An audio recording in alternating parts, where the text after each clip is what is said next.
Okay, இப்போ நம்ம என்ன பண்ண போகிறோம், unrecorded assets if any are credited and unrecorded liability if any is debited to the revaluation account. இது வந்து நம்ம பண்ண போகிறோம். ஓகேவா?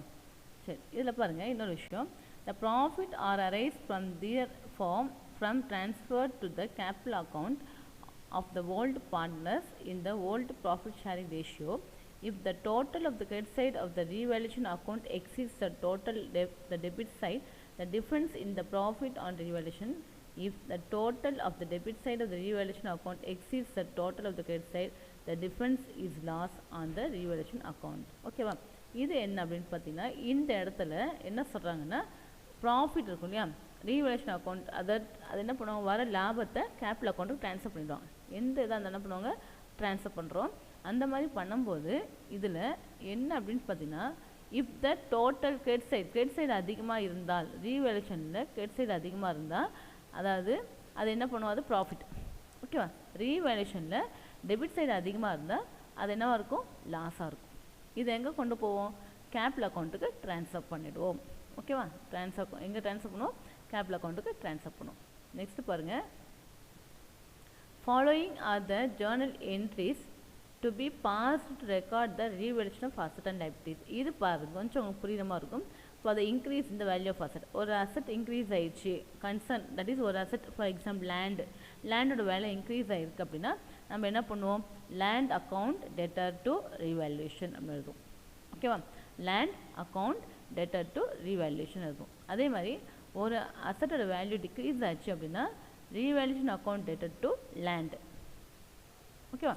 நெக்ஸ்ட் பாருங்கள், for increase in the amount of liabilities, liability increase ஆச்சு அப்படின்னா ரீவேல்யூஷன் அக்கௌண்ட் டெட்டர் டு லைபிலிட்டின்னு இருக்கும். தட் இஸ் லைபிலிட்டினா ஏதாவது ஒன்று அவுட், தட் இஸ் இன்னொன்று சொல்லலாம், ஒரு லைபிலிட்டி அப்படின்னா கிரெடிட்டர்ஸ் கொடுக்க வேண்டிய பணம் கொடுக்க வேணான்னு சொல்லிட்டாங்க அப்படின்னா இது வந்து டிக்ரீஸ் ஆகுது. இன்க்ரீஸ் அப்படின்னா புதுசாக நம்ம என்ட்ரி போடாமல் விட்டுருக்கோம் லைபிலிட்டி அப்படின்னா அந்த மாதிரி. ஃபார் டிக்ரீஸ் இந்த அமௌண்ட் ஆஃப் லைபிலிட்டி டிக்ரீஸ் ஆச்சு அப்படின்னா liability account debtor to revaluation.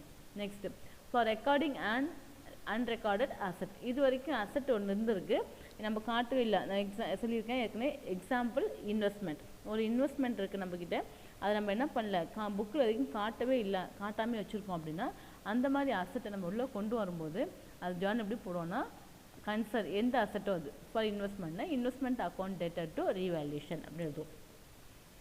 அதே மாதிரி for recording and unrecorded liability, liability record பண்ணாமல் இருந்துச்சு அப்படின்னா revaluation account debtor to concern liability, எந்த லைபிலிட்டி அது பேர். ஃபார் ட்ரான்ஸ்ஃபர்மிங் த பேலன்ஸ் இந்த ரீவேல்யூஷன் அக்கௌண்ட், இதுக்கப்புறம் என்ன பண்ண போகிறோம், இந்த ரீவேல்யூஷன் அக்கௌண்ட்டில் வர லாபத்தையோ இல்லை நஷ்டத்தையோ எங்கே ட்ரான்ஸ்ஃபர் பண்ண போகிறோம், கேபிட்டல் அக்கௌண்ட்டுக்கு ட்ரான்ஸ்ஃபர் பண்ண போகிறோம். இது பாருங்கள், if there is a profit on revaluation, ரீவேல்யூஷனில் ப்ராஃபிட்டாக இருந்துச்சு அப்படின்னா revaluation account debtor to old partners capital account individually in old ratio. இது என்னன்னா revaluation account debtor to Kumar account, Ganesh account, இந்த மாதிரி இருக்கும் இல்லையா, அந்த பார்ட்னர்ஸ் நேம்லாம் வைக்கிற வரும். அதனால தான் ஓல்டு பார்ட்னர்ஸ் கேபிட்டல் அக்கௌண்ட்டுன்னு போட்டிருக்காங்க. அதே மாதிரி என்ன ரேஷியோ அப்படின்னு பார்த்தீங்கன்னா ஓல்டு ப்ராஃபிட் ஷேரிங் ரேஷியோ, அந்த அட்மிஷனுக்கு வரதுக்கு முன்னாடி என்ன ப்ராஃபிட் இருந்துச்சோ அந்த ரேஷியோவில். If there is a loss on revaluation, அதே ரீவேல்யூஷன் லாஸாக இருந்துச்சு அப்படின்னா old partners capital account letter to revaluation அப்படின்னு இருக்கும். ஓகேவா? நெக்ஸ்ட்டு இதுதான் ஃபார்மேட். என்ன ஃபார்மேட் பார்த்தீங்கன்னா ரீவேல்யூஷன் அக்கௌண்ட் எப்படி ப்ரிப்பேர் பண்ணணும் அப்படிங்கிறது ஃபார்மேட். இங்கே பாருங்கள், ரீவேல்யூஷன் அக்கௌண்ட் டெபிட் இருக்குது, கிரெடிட் சைட் போட்டிருக்காங்க, பர்டிகுலர்ஸ் இருக்குது. ஓகேவா?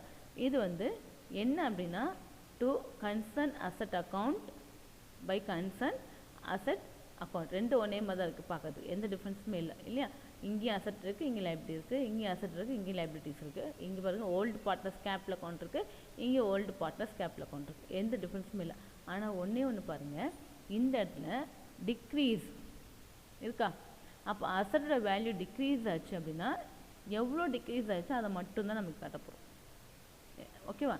நான் ஏற்கனவே சொன்ன மாதிரி ஒரு 1 lakh உள்ள பொருள், தட் இஸ் ஒரு அசட் இருக்குது, அந்த அசட்டோட வேல்யூ இன்றைக்கி பார்த்தா 5 lakhs இருக்குது. அப்போது 5 lakhs ஆகும்போது 4 lakhs என்ன இருக்குது, இன்க்ரீஸ் இருக்குது. அந்த 4 lakhs நெட் இன்க்ரீஸ்னு இருக்கு இல்லையா, இதை தான் நமக்கு காட்டப்போகிறோம். So land account debtor to 4 lakhs. ஓகேவா? இந்த 4 தட் இஸ் லேண்ட் அக்கௌண்ட் அப்படின்னு போட்டு 4 lakhs போட போகிறோம். இப்போது இங்கே அசட் இன்க்ரீஸ் ஆச்சுன்னா இங்கே இருக்குது, லைபிலிட்டி டிக்ரீஸ் ஆனால் இங்கே காட்டணும். அதே மாதிரி அசட் டிக்ரீஸ் ஆனால் இங்கேயும் லைபிலிட்டி இன்க்ரீஸ் ஆனால் எங்கேயும் காட்ட போகிறோம். ஓகேவா.